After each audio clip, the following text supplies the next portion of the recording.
Olá, família Monte Carmelo. Está começando agora mais um Acontece na IMC. Então fique ligado no nosso aviso da semana e bora lá!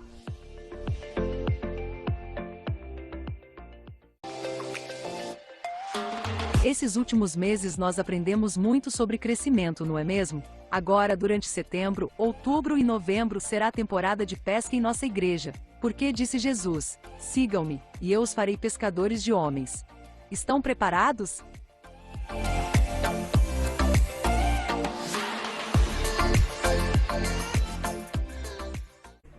Todas as quintas-feiras, às 20 horas, acontece o nosso culto semanal. Então vença o cansaço e bora cultuar com a gente. Ah, e lembrando que os cultos de quinta-feiras são apenas presenciais.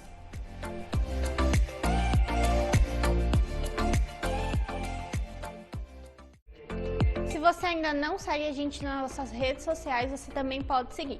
É @MonteCarmeloSP. Você também pode gravar um vídeo ou tirar uma foto e marcar a gente no nosso Instagram.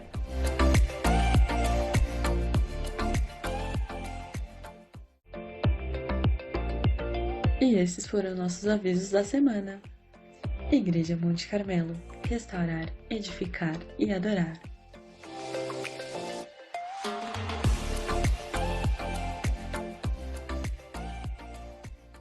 Fique agora com uma palavra para o seu coração. Deus abençoe. Se coloca de pé em nome de Jesus.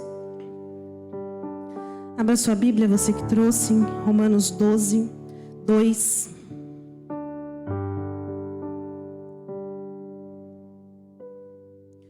Minha versão é NVI. Amém? Diz assim: não se amoldem ao padrão deste mundo, mas transformem-se pela renovação da sua mente, para que sejam capazes de experimentar e comprovar a boa, agradável e perfeita vontade de Deus. Espírito Santo, essa é a tua palavra. Renova a sua palavra nos nossos corações e no nosso entendimento. Tanto aquele que fala quanto aos que ouvem, nós precisamos de um direcionamento da parte do Senhor. Nós sabemos que a tua palavra é um alimento que não perece. Ela é a nossa bússola. Ela é lâmpada para os nossos pés, para nos conduzir. A sua palavra, ela é viva, poderosa e eficaz. E não há nada mais poderoso do que a tua palavra. Ela quebra todo jugo, ela quebra toda barreira, toda divisão, tudo que não provém de ti é quebrado através da tua palavra. Por isso eu te peço nesta noite, toda dispersão caia por terra, toda batalha na mente caia por terra. Senhor, é noite de Santa Ceia, noite de renovação de aliança. E eu peço ao Senhor que encontre corações aqui disponíveis, Senhor. Que encontre, Senhor, pessoas que queiram ser alimentadas por Ti e sair daqui transformados pela Tua palavra. Tu tens liberdade para falar conosco. O Senhor é dono de todas as coisas. Fala conosco nesta noite, em nome de Jesus. Amém. Pode se assentar em nome de Jesus. Eu trouxe como tema metanoia, e para você que não conhece esse termo, o termo significa uma mudança de mentalidade, uma nova mente, pensar de forma diferente.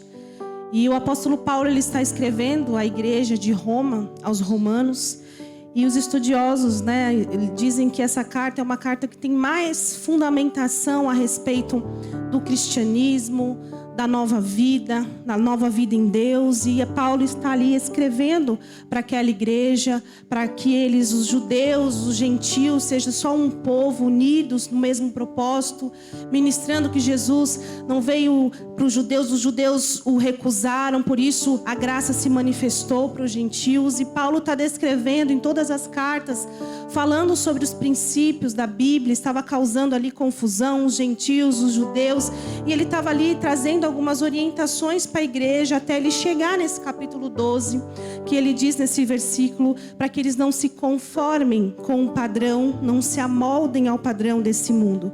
E se a gente for pegar em algumas versões, na versão NTLH, diz assim: não viva como vivam as pessoas deste mundo, mas deixem que Deus os transforme por meio de uma completa mudança na mente de vocês. Se a gente for na RA, nós vamos ver que está escrito: e não vos conformeis com este século, mas transformai-vos pela renovação de vossa mente. Então, há mais de 2000 anos atrás, o apóstolo Paulo, inspirado pelo Espírito de Deus, por Deus, escreve essa carta, esse versículo, esse texto que é tão atual nos dias de hoje. É tão vivo para nós. Conselhos básicos para uma vida cristã em Deus, alicerçada na palavra, é entender que nós não podemos nos moldar ao padrão deste século, mas que a nossa mentalidade, ela seja transformada dia após dia pela palavra de Deus, o Espírito Santo de Deus, que vai nos capacitando e vai transformando a forma que nós pensamos. Você crê nisso? Diga um amém.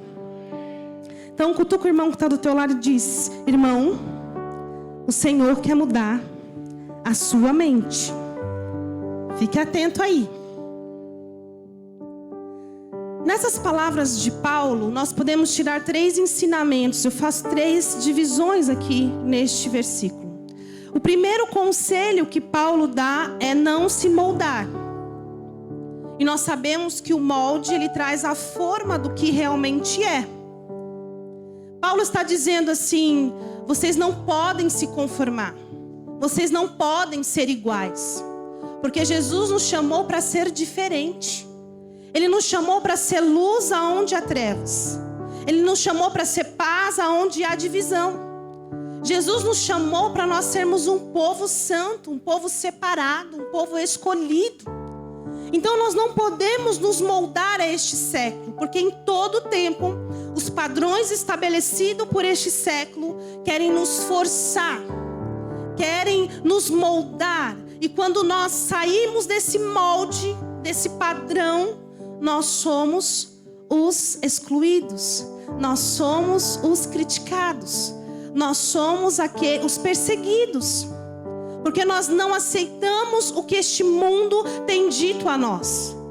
Nós não aceitamos esses padrões, esses valores invertidos. Porque a palavra é clara quando diz a respeito do conceito de família, o que é uma família de acordo com a palavra de Deus, o que é um casamento de acordo com a palavra de Deus, o que é uma vida santa de acordo com a palavra de Deus. Irmão, não tem meio termo, é a palavra de Deus. E este século pode impor qualquer padrão, pode dizer qualquer coisa, mas a palavra de Deus, ela é lâmpada, ela é bússola, é ela que norteia a nossa vida. Pode até parecer legal, pode até parecer que é bom, mas se a palavra de Deus diz que está fora do padrão, nós não podemos nos moldar. Percebam que Paulo está dizendo isso para aquele contexto. Quando nós vamos estudar a homilética, que é a arte de preparar sermão, existem 3 tríades que a gente estuda. A gente precisa olhar para o texto e entender que o texto foi escrito no passado, que a gente precisa aplicar ele no presente e que a gente traz desafios do texto para o futuro. Então, toda vez que nós vamos estudar a palavra de Deus, nós precisamos entender que ele foi escrito naquela época, naquele contexto, para aquele povo, quem escreveu. E nós percebemos que há tantos anos atrás, Paulo estava dizendo para a igreja, estava dizendo para aquele povo não se conformar com aqueles padrões, com o que eles estavam ouvindo a respeito da palavra de Deus, daquilo que ele anunciava. E essas palavras são tão verdadeiras nos dias de hoje. São tão reais. Porque o padrão do século está querendo entrar nas igrejas. Está querendo contaminar o povo santo de Deus.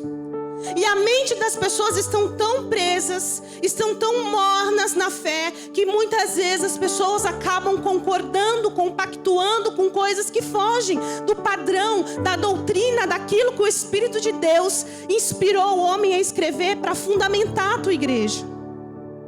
Mas nós percebemos que não só na época de Paulo, que já está ali no Velho Testamento, que já foi ali teve um encontro com Cristo Jesus, já está vivendo a expansão do Evangelho, como nós vamos para o Antigo Testamento, e nós observamos que em todo tempo o padrão, a cultura da época queria aprisionar o povo de Deus, queria forçar o povo de Deus a uma situação. Quando nós vamos para o livro de Daniel, a Bíblia diz que o rei Nabucodonosor manda separar jovens israelitas E não era qualquer jovem, eram príncipes. E ele separa aqueles homens, tinham que ter beleza, tinham que ter inteligência, tinham que ser pessoas de comunicação. Existia um critério para escolher aqueles homens que serviriam ao rei no palácio. E a Bíblia diz que o rei, ele serve um banquete. E os jovens, os demais jovens, também eram israelitas, também conheciam a cultura de Israel. Mas eles comeram daquele banquete, eles se degustaram daquilo. E Daniel e seus amigos disseram, nós não vamos comer desse banquete. Aquele banquete era consagrado a ídolos, tinha um ritual naquilo. E eles decidem não se contaminar. Decidem não tocar naquilo. Mas o padrão, a maioria, o decreto, tudo convergia para que eles se moldassem àquele padrão, para que eles fossem iguais. Quando o rei, então, ele levanta uma estátua de ouro e ele diz, todos, é o decreto, todos vão se dobrar. E quem não se dobrar será lançado numa fornalha de fogo ardente. Existia um padrão, todos, todo mundo tem que se dobrar. Toda a sociedade, todo o reino, todos. E eu imagino quando aquela estátua é levantada, todo aquele povo dobrado e apenas os 3 em pé. Porque o padrão deste século quer nos obrigar a ser iguais. Quer nos obrigar a adorar outros deuses além do Senhor. Quer nos obrigar a ser igual. Todo mundo faz, por que você não faz? Porque eu não sou todo mundo. Eu sou povo santo, nação santa, sacerdócio real, povo de propriedade exclusiva de Deus. Porque não se moldar é para poucos, é para valentes que entendem o seu chamado e diz, nós não vamos nos dobrar. E eles ficam em pé. Vocês não vamos nos dobrar. Coloque 7 vezes mais a fornalha ardente, porque eles teriam que se dobrar e não se dobraram. O padrão, o século diz, dobrem-se, mas eles disseram não. Por quê? Porque eles tinham uma mente transformada por Deus, porque eles sabiam o chamado de Deus. Querido, você precisa entender um princípio básico do cristianismo. Deus te chamou para ser diferente. O padrão nos obriga a se dobrar, mas o nosso coração em Deus nos obriga a ficar de pé. E mesmo que a fornalha seja acesa 7 vezes mais, e mesmo que tudo isso aconteça, eles disseram, eu prefiro ir para a fornalha do que se dobrar a outros deuses. Coragem. Deus chamou um povo valente. Irmão, me desculpe a expressão aqui que eu vou dizer, mas por muito tempo nós ouvimos dizer que o povo de Deus era um povo frouxo. Era um povo que não tinha inteligência. Era um povo que se curvava diante de doutrinas e tantas outras coisas. Mas nós aprendemos que para ser cristão, meu irmão, tem que ser valente. Tem que ser corajoso. Tem que ser diferente. Tem que dizer não. Nem que não se dobrar, tem que ficar em pé. Mesmo que todos se dobrem. Isso é para valente, meu irmão. Isso é para gente ousada. Deus está fortalecendo a igreja para não se dobrar diante desses padrões, diante dessas coisas que têm sido estabelecidas. Nós não vamos aceitar. Nem na nossa casa, nem na nossa família, nem no nosso relacionamento. Não permita, meu irmão, lute, porque a palavra de Deus te dá base, te dá alicerce e te sustenta. Ser valente, meu irmão. Todo mundo faz, mas eu não faço. Por quê? Porque eu tenho um propósito, eu tenho um chamado, eu tenho algo que queima no meu coração. Não se importe com o que as pessoas vão pensar de você. Se importe em agradar o coração de Deus.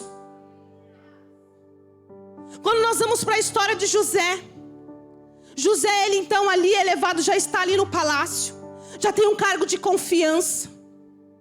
José está ali com o seu rei servindo, sendo fiel. Mas a mulher do rei, a mulher de Potifar, olha para ele, vê a beleza dele, e a mulher pede para que José se deite com ela. Porque talvez era comum para aquela mulher, não sei, a Bíblia não diz, posso conjecturar se ela fez isso com outras pessoas, mas tudo me leva a crer que se ela fez isso com José, ela poderia fazer esse convite para outros homens, para outras pessoas. A natureza humana, o homem dentro de José bradava, meu irmão, ou você acha que era a natureza dele santificada? A natureza dele dizia: eu quero, eu sou homem, eu sou macho. A mulher está me chamando, eu não vou. Que é isso? A Bíblia diz em Gênesis 39:10 que todos os dias aquela mulher fazia a mesma proposta: deite-se comigo, deite-se comigo.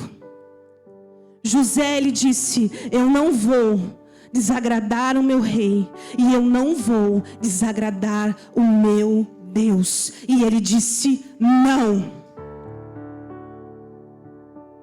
O padrão deste mundo diz que por sua natureza você pode.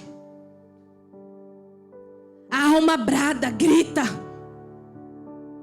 Mas a palavra de Deus te sustenta a você dizer: não. Eu não vou fazer. Por mais que a minha natureza queira e me leva e me conduza, mas eu digo: não, irmão, em nome de Jesus aí. Eu digo não, porque mais importa agradar o coração de Deus. Não importa o que vão dizer, não importa se vão colocar em xeque a minha sexualidade, aquilo que eu creio. Eu digo não, eu tenho um padrão estabelecido por Deus, e é a Bíblia.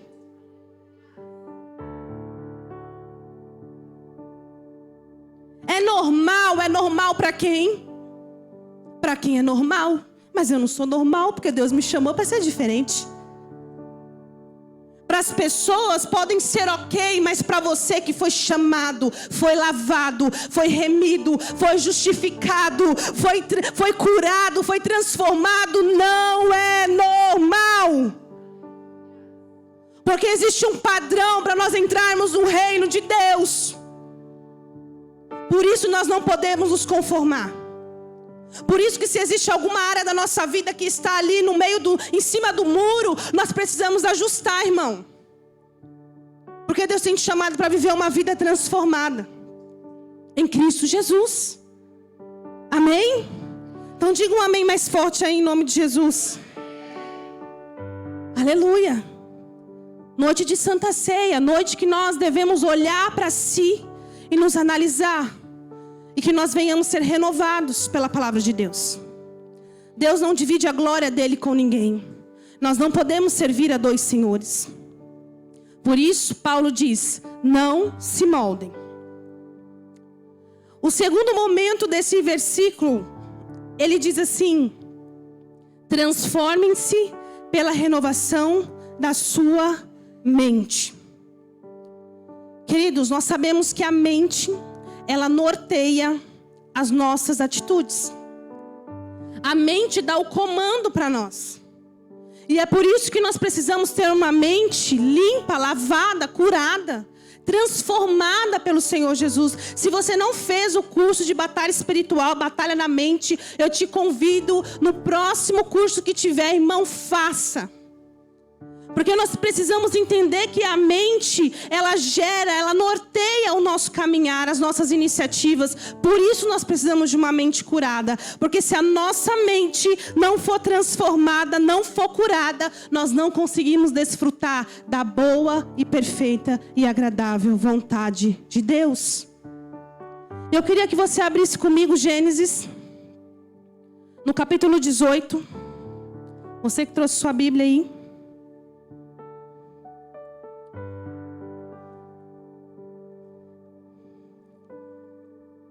Gênesis capítulo 18.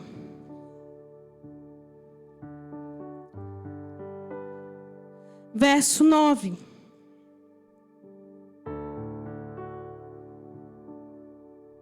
Diz assim: onde está Sara, sua mulher? Perguntaram. Ali na tenda, respondeu ele. Então disse o Senhor: voltarei a você na primavera, e Sara, sua mulher, terá um filho.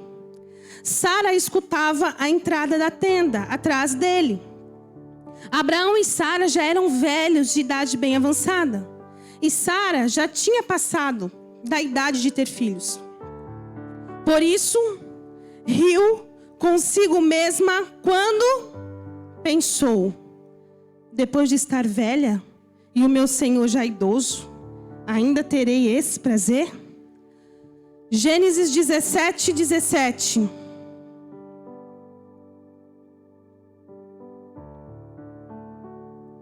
Abraão prostrou-se o rosto em terra, riu-se e disse a si mesmo: poderá um homem de 100 anos de idade gerar um filho? Poderá Sara dar à luz aos 90 anos? Queridos, o próprio Deus estava revelando uma promessa na vida de Abraão e de Sara. E a Bíblia diz que Sara pensou consigo: será? Será que eu, sendo velha, de idade avançada, será que eu posso gerar luz a um filho? Será que essa promessa vai se cumprir? Olha a importância de uma mente renovada na palavra de Deus. Quem estava falando com Sara? O próprio Deus. Irmão, se Deus te disser algo hoje, tu vai crer ou não vai crer? Esse amém é para mim ou para Jesus? Se o próprio Deus te disser algo no teu coração hoje, tu crê ou não crê? Mas ela não creu. Ela riu consigo e disse com a sua mente, disse para si mesma: será? E quando nós vamos para Abraão, Abraão tem a mesma iniciativa. Deus está dizendo: Abraão, vou multiplicar a sua descendência. Ele ri e diz para si: será que posso eu, com essa idade, gerar um filho? Quem estava dizendo? Deus. E se a nossa mente não for transformada, Deus vai falar com a gente e nós vamos dizer: será? Se a nossa mente não for curada pelo Espírito de Deus, a palavra vai vir dia após dia e nós continuamos na mesma vida, na mesma história. Será? Será que isso pode mesmo se cumprir? Será o que os pastores ministram semanas após semana? Será que essas palavras, que as coisas que nós dizemos através do Espírito Santo, será? E nós vamos plantando em nós uma semente de incredulidade. Irmãos de Deus, nós temos conversado com tantos cristãos incrédulos. E isso é uma preocupação para a igreja. Porque a Bíblia diz assim, que o príncipe desse século, ele cegou o entendimento dos incrédulos, para que eles não vejam, para que eles não saibam, para que eles não recebam a luz de Cristo, que vem iluminando a mentalidade, vem desobstruindo a mente do ser humano, para que ele possa desfrutar daquilo que Deus tem. Mas a Bíblia diz a respeito dos incrédulos. O que me deixa preocupado, irmão, é ver crente incrédulo. É ver pessoas que não creem mais na palavra. Falam de boca para fora, mas que não vivem, que não recebem a palavra e dizem: eu creio nessa palavra. Mas sabe por que nós não cremos na palavra? Porque nós olhamos para nós. Quando Sara ouviu da tenda que Deus estava falando com Abraão, ela olhou para si, para a sua idade, para a sua limitação, para o seu organismo, para tudo aquilo que ela poderia gerar. E ela disse: será? E às vezes você não tem crido na palavra que Deus te deu. Irmão, você tem promessa de Deus aí para viver? Você tem coisas ainda que Deus te prometeu e ainda você não viveu e está crendo que vai viver? Irmão, Deus tem coisas novas para nós, promessas de Deus sobre a nossa vida. Mas quando nós deixamos de crer, quando nós olhamos para nós, quem disse que nós somos a referência? A nossa referência é Cristo, irmão, é a palavra de Deus. Quando eu olho para mim, eu digo, eu não vou conseguir, não vai dar certo, tá tudo errado comigo, eu sou isso, eu sou derrotado, eu não consigo nada, eu sou dessa forma, e isso e é isso. Mas quando eu olho para a palavra, eu posso todas as coisas naquele que me fortalece. O meu Deus é um Deus de milagre, é um Deus que abre caminhos, é um Deus que abre portas, é um Deus que faz florescer. Quando eu olho para a palavra, eu tenho fé. Deus não te chamou para ser um crente incrédulo. Deus te chamou para ser cheio de fé. Irmão, sem fé é impossível agradar a Deus. Porque você está duvidando de Deus. Porque você diz que crê, mas no seu interior tem dúvida. E Deus está querendo tratar contigo essa noite. Está dizendo para você, ou você confia, meu irmão. Não tem outro caminho. Olha para a palavra e diz, eu creio. A minha limitação, a minha saúde, a minha vida financeira, tudo diz que não. Mas quando eu olho para a palavra, eu creio. Porque senão estamos como Abraão e Sara, rindo. Será?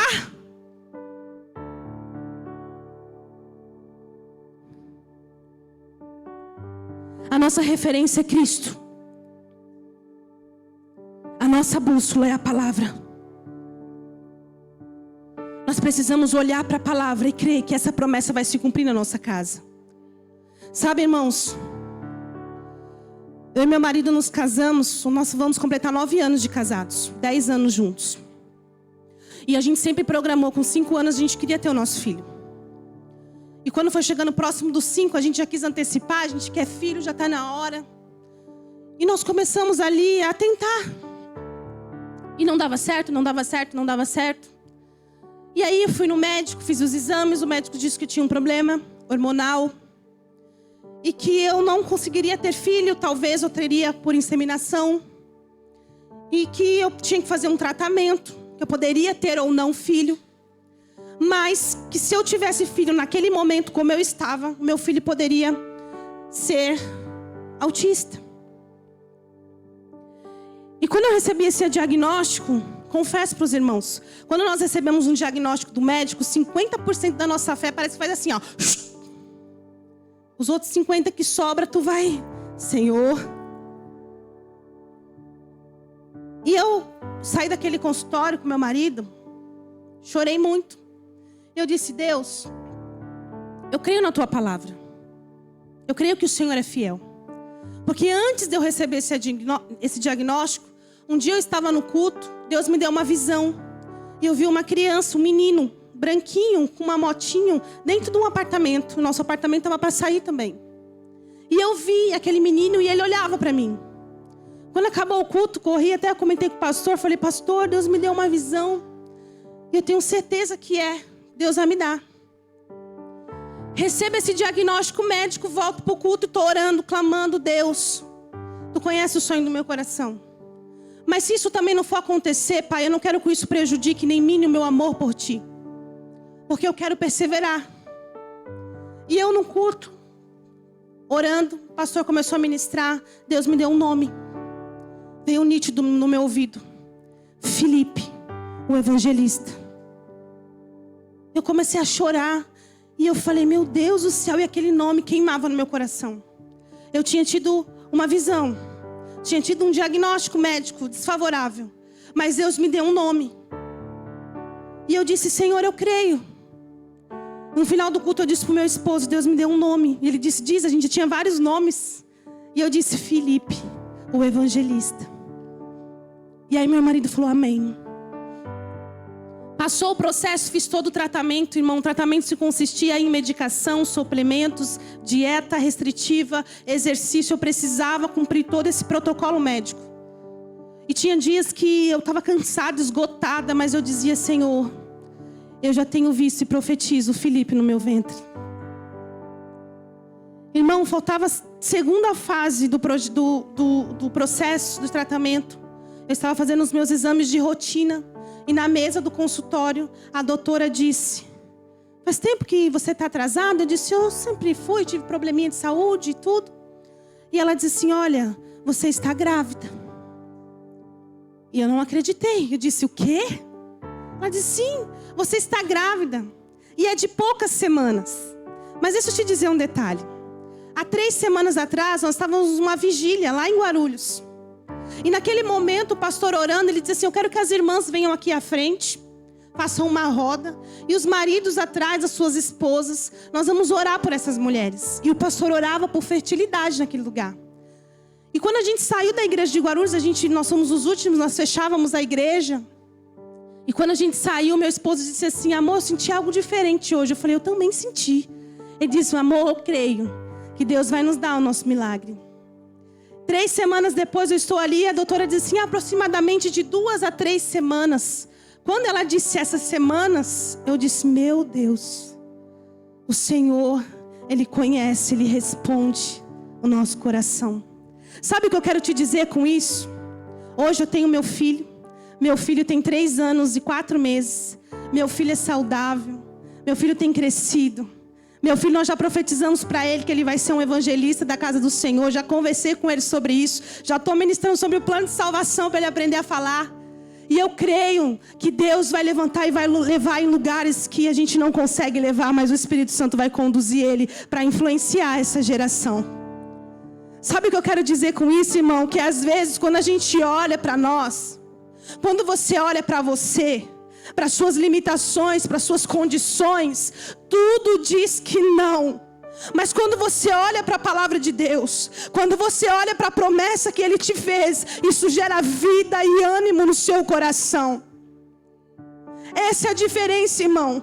E quantas orações minhas eu passava dizendo: Deus, a tua palavra me garante que o Senhor me prometeu, o Senhor me deu e eu creio. Mas se não acontecer, que isso não mine o meu amor por ti, que isso não mine o meu relacionamento contigo, Senhor. Porque eu quero muito ser mãe, mas eu quero mais estar na eternidade contigo. Eu quero mais te ver face a face. Eu quero mais viver uma vida em ti, Senhor. Quando nós olhamos para nós enxergamos o desafio, mas o desafio de hoje é você olhar para a palavra.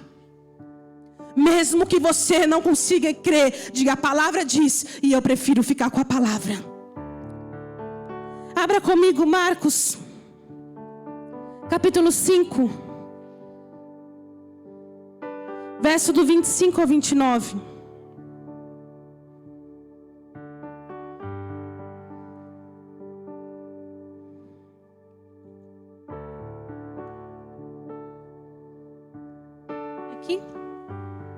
Marcos 5, do 25 ao 29. Diz assim: estava ali certa mulher que havia 12 anos vinha sofrendo de uma hemorragia. Ela padecera muito sobre o cuidado de vários médicos e gastara tudo o que tinha. Mas em vez de melhorar, piorava. Quando ouviu falar de Jesus, chegou por trás dele, no meio da multidão, e tocou em seu manto. Porque pensava, repita comigo, porque pensava. Olha o que essa mulher pensava: se eu somente tocar o seu manto, eu ficarei curada. Enquanto uma mente que viu a voz de Deus não creu, uma mente que viu Jesus disse: se eu tocar, eu sei que eu serei curado. É por isso que a nossa mentalidade precisa ser transformada, irmão. Porque senão Jesus vai estar do teu lado, tu vai tocar no manto e nada vai acontecer. A nossa mente precisa ser renovada no Espírito de Deus. Porque o recurso dela já tinha acabado e ela só piorava e piorava e piorava. Mas ela disse para si: oi, se somente nós tocarmos nele, se somente nós agarrarmos no manto dele, apenas um toque, um simples toque, eu serei curada. A mente dela. Irmão, a tua mente tem te aprisionado ou a tua mentalidade tem te feito andar sobre as águas? A tua mente tem te deixado incrédulo. Você olha, irmão, é se policiar, é trabalhar na sua mente dizendo: ei, eu não aceito isso na minha vida, eu não aceito na minha casa, eu não aceito na minha família. Eu creio que Deus vai restaurar a minha casa.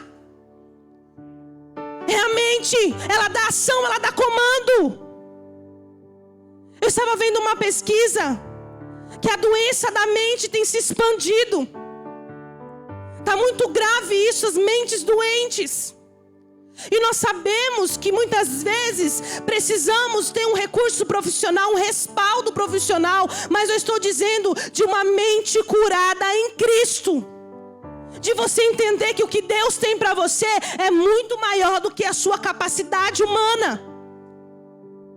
Deus te prometeu, Ele vai cumprir. Ele não é homem para mentir. Ele não é filho do homem para se arrepender. Existe uma promessa e ela vai se cumprir no nome de Jesus.